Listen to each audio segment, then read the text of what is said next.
ఈ క్రిస్టియానిటీ ఇన్కల్చరేషన్ చాలా జరుగుతుంది. యేసు సుప్రభాతం అని పెట్టి లేకపోతే ఇంకొకటి అష్టోత్తరాలు అని చెప్పేసి రకరకాలు పెడుతున్నారు కదా. ఇవన్నీ ఏంటి? కల్చర్ రికాపరేషన్ అంటారు దీన్ని, ఇన్కల్చరైజేషన్ అంటారు. ఈ ఇన్కల్చరైజేషన్ ని చొప్పించి రేపు నాడు ధ్వజ స్తంభాలు పెడుతున్నారు చర్చి ముందర. మనం నవ్వుకుంటాం, టు బి ఫ్రాంక్ నవ్వు వస్తుంది, కానీ వాస్తవం దీని వెనక ఎజెండా చాలా పెద్దది.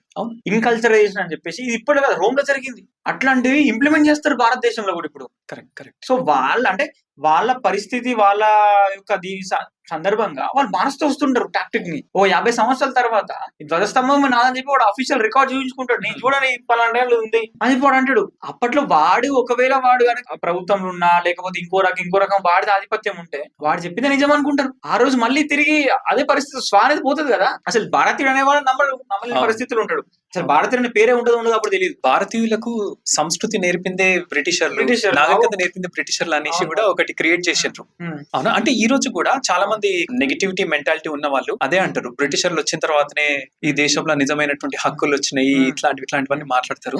అంటే వాళ్ళు కోల్పోయినరు, కేవలం ఒక నెరేటివ్ ఆధారంగా వాళ్ళ మైండ్ సెట్ ని నిర్మాణం చేసుకున్నారు.